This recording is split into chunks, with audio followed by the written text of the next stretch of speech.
I moved up to the Bay Area with no friends or family. It was a lot of depression, it was a lot of anxiety, it was a lot of like, oh my gosh, I don't even know where I'm gonna be at the end of this.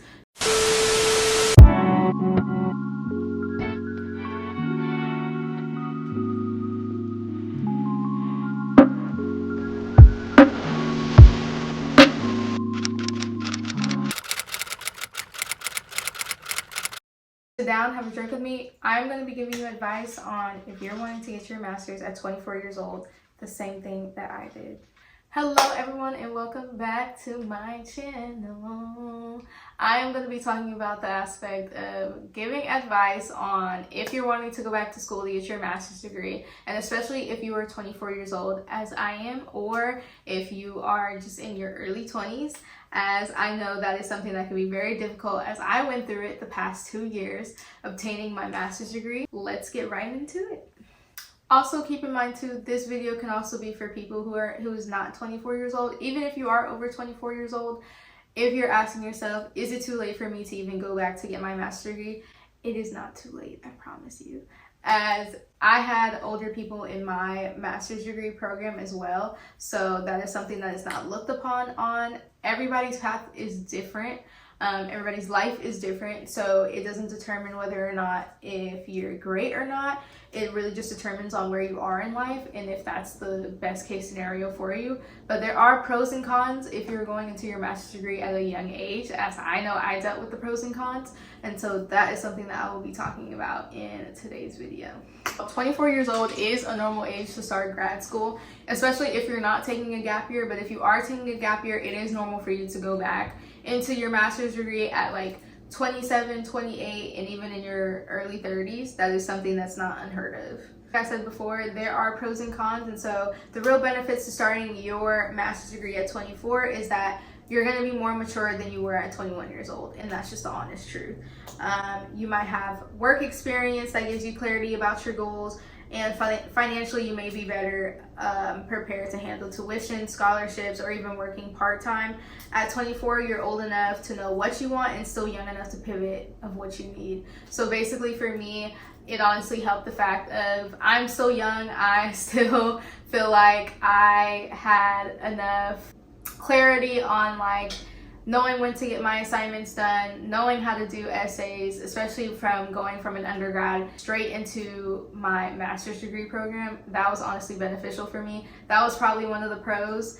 I had graduated from CSUN and I had got my undergrad degree in psychology, and so straight after that I went into my master's degree program at Cal State East Bay, and that was in school counseling and a pathway with AMFT as well. The workload is a lot, so if you're somebody who feels like you're too much out of touch with school, or you feel like, hey, even if I do take a gap year, that I feel like if I slow myself down, I'm not going to be able to get back on track, that's something to also think about as well if you don't want to lose touch from being out of school. Thing I feel like that holds people back from obtaining their degree at such a young age, and in general, is comparison.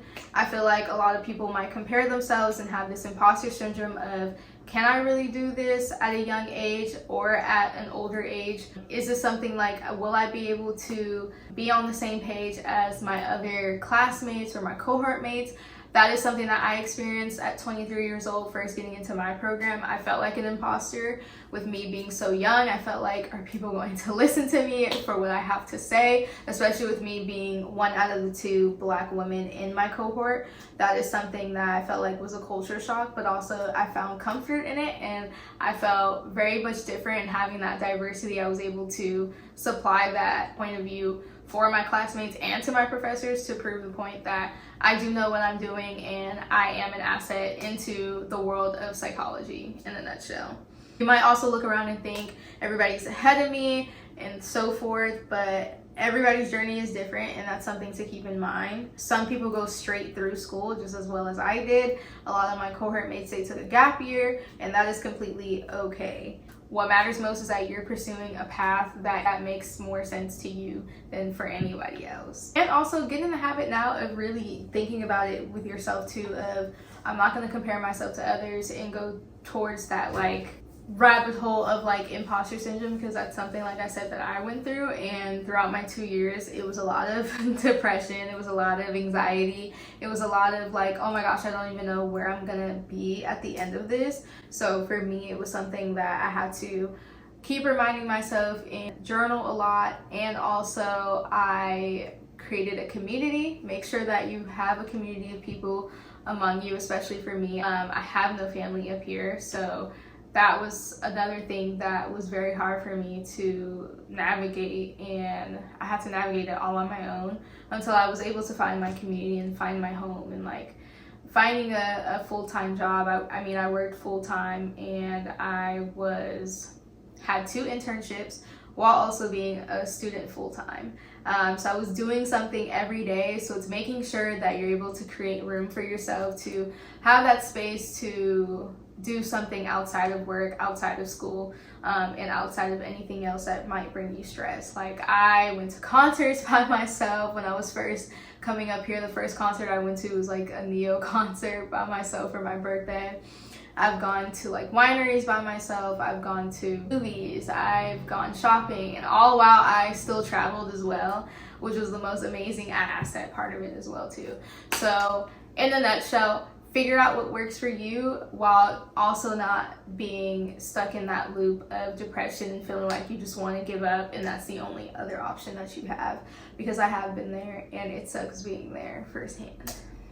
If you're seriously thinking about grad school at 24 or even older than that, here are a few tips. Figure out why you want it. So whether it be a career boost, whether it's passion, whether it's a salary increase. For me personally, I want to be a therapist. That is the path that I have chosen to go on.